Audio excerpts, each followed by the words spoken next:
تو آپ نے فرمایا سنو،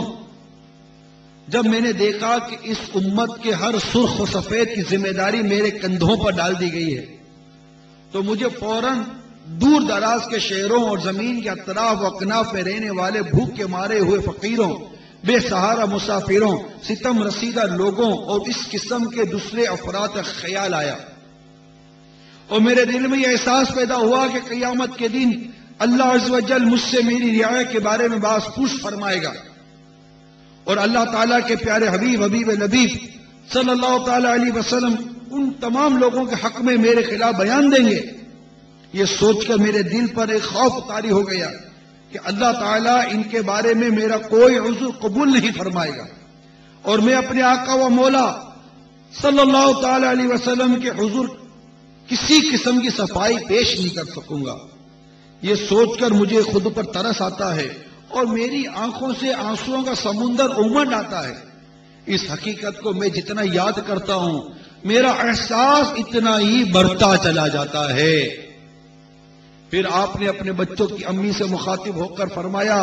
اب آپ کی مرضی ہے، اس نصیحت سے کچھ حاصل کریں یا نہ کریں۔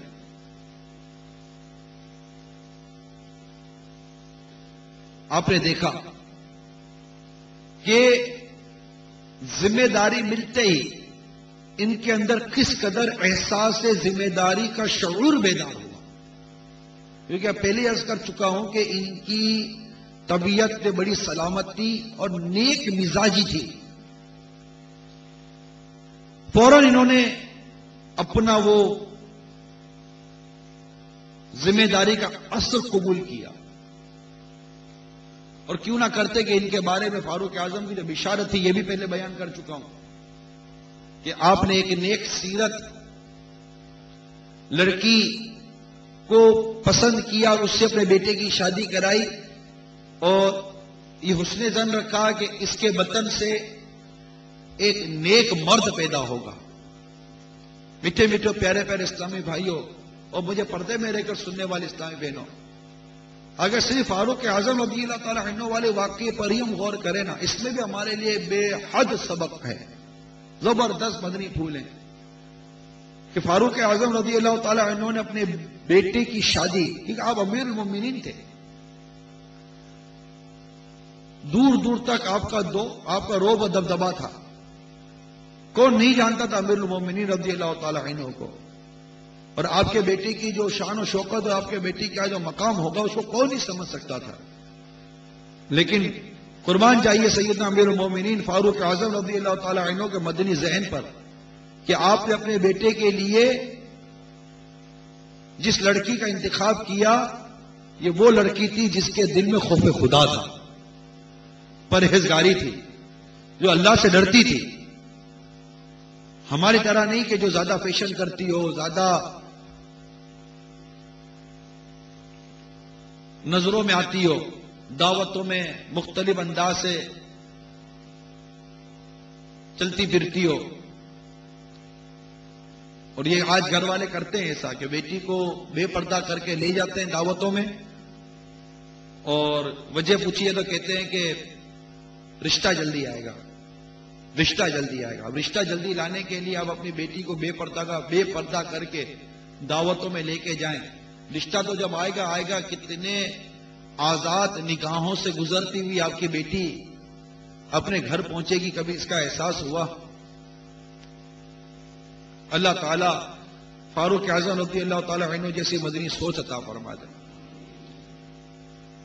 یہ اپنے بیٹے کے بارے میں سوچا، اور وہ واقعہ جو آپ کو یاد ہوگا تو سیدنا ابو درداء رضی اللہ تعالیٰ عنہ کا یہی فیضان مدینہ میں بیان ہوا ہے کہ آپ کی بیٹی کے لیے ایک بہت بڑے گھر سے اور خاندان سے رشتہ آیا، لیکن آپ نے اپنی بیٹی کے لیے اس کا انتخاب نہ کیا، اور وجہ پوچھی گئی تو بتایا کہ میں اپنی بیٹی کی شادی ایک ایسے گھر میں کر دوں جہاں ہر طرف کنیزیں، خدمت گزار اور پیش و طرف کا اگر سامان میسر آ گیا اور میری بیٹی وہاں اس پیش و طرف میں کھو گئی اور اللہ کو بھول گئی اور گناہوں میں پڑ گئی تو مجھے یہ پسند نہیں ہے۔ چنانچہ آپ نے دمشق میں جو سب سے نیک اور پرہیزگار نوجوان غریب تھا وہ ملا آپ کو، اور آپ نے اپنی بیٹی کی شادی اس سے کروا دی۔ ایک طرف حضرت سیدنا فاروق اعظم رضی اللہ تعالیٰ عنہ کا کردار کہ انہوں نے اپنے بیٹے کی شادی کرتے وقت کس لڑکی کا انتخاب کیا، اور دوسری طرف حضرت ابو درداء رضی اللہ تعالیٰ عنہ کی سیرت کہ آپ نے اپنی بیٹی کی شادی کے لیے کس لڑکے کا انتخاب کیا۔ یہ ہمارے اسلاف کی سیرت ہے، ہمارے اسلاف کا کردار ہے، اور ہم سب کے لیے اس میں زبردست سبق ہے، زبردست مدنی پھول ہے کہ ہمارا نوجوان نیک ہو اور ہماری اسلامی بہن نیک ہو، اسلامی بھائی بھی نیک، اسلامی بہن بھی نیک، اسلامی بھائی بھی اپنی نگاہوں کو بے پردگی سے بچائے، بد نگاہی سے بچائے، اپنی نگاہوں کو بد نگاہی سے بچائے، اسلامی بہن بے پردگی سے بچے، نیک بنے، متقی بنے، پرہیزگار بنے۔ یہ کس نے ہمارے دماغ کے اندر ڈال دیا کہ فیشن کریں گے اور اس طرح کے ترقی کے نام پر بے حیائی کا انداز اختیار کریں گے تبھی رشتہ ملے گا۔ کتنے ایسے نوجوان لڑکیاں، کتنی ایسے نوجوان لڑکے ہیں جو بغیر نکاح کے گھر میں بیٹھے ہوئے ہیں، جو پوچھئے تعویذات عطاریہ کے بستوں پر، اور جو رشتے کرواتے ہیں ان سے پوچھئے کہ کتنی اس طرح کی لڑکیاں اور لڑکے اس وقت بغیر نکاح کے گھروں میں بیٹھے ہیں۔ اگرچہ اس کی ایک وجہ ہمارے یہاں بیجا خراجات بھی ہیں، جہیز جیسے خرافات بھی ہمارے یہاں داخل ہیں، لیکن میں صرف اس ذہن سے مخاطب ہوں کہ جو یہ سوچنے کے لیے تیار نہیں کہ رشتہ یہ لکھا ہوا ہے، لوح محفوظ پر محفوظ ہے، جس سے جس کا رشتہ ہونا ہے اس سے اس کا رشتہ ہونا ہے۔ اس میں ہمارے کسی کردار کو کب مطلب کے دخل ہے؟ اللہ تعالیٰ مدنی سوچ عطا فرمائے اور شریعت کی پاسداری عطا فرمائے۔ تو میرے میٹھے اور پیارے اسلامی بھائیوں، میں یہ عرض کر رہا تھا کہ حضرت سیدنا عمر بن عبدالعزیز رضی اللہ تعالی عنہ کو جب خلافت کی ذمہ داری ملی تو آپ کے اندر زبردست مدنی انقلاب پیدا ہوا، جس کی ایک جھلک آپ نے ملاحظہ کی کہ آپ اپنی ذمہ داری کے متعلق پرسش کو یاد کر کے روتے تھے کہ مجھ سے پوچھا جائے گا تو میں کیا جواب دوں گا۔ اب اس کا تعلق صرف یہی نہیں ہے کہ دعوت اسلامی کی ذمہ داری ہے یا کوئی اور اس طرح کی ذمہ داری ہے۔ اسلام وہ حسین مذہب ہے اور وہ دلکش مذہب ہے،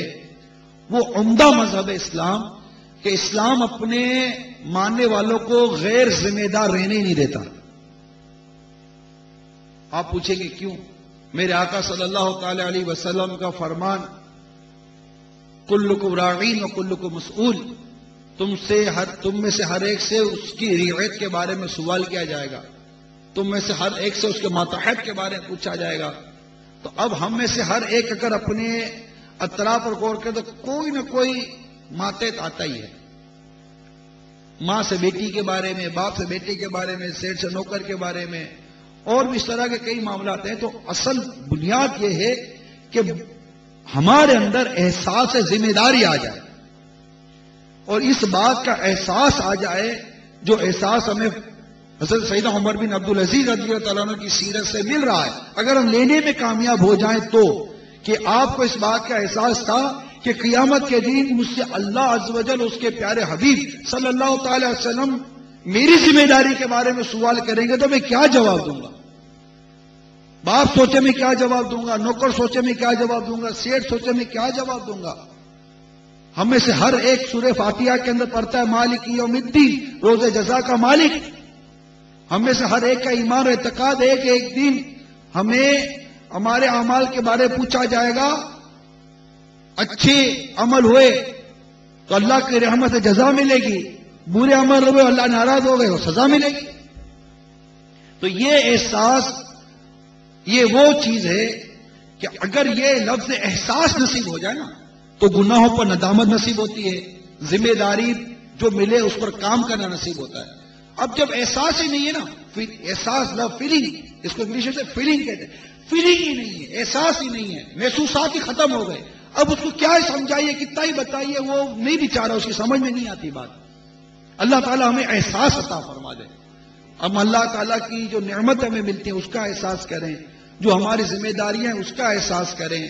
اللہ تعالیٰ میں محفوظ رکھے. اگر گناہ ہو جائے تو اس کا احساس کریں کہ گناہوں کا احساس پیدا ہوتا ہے تو ندامت نصیب ہوتی ہے. اور ندامت جب گناہ پر نصیب ہوتی ہے تو اس کی برکت یہ ہے کہ گناہوں سے توبہ کرنے والا ایسا ہے جیسے اس نے گناہ کیا ہی نہیں.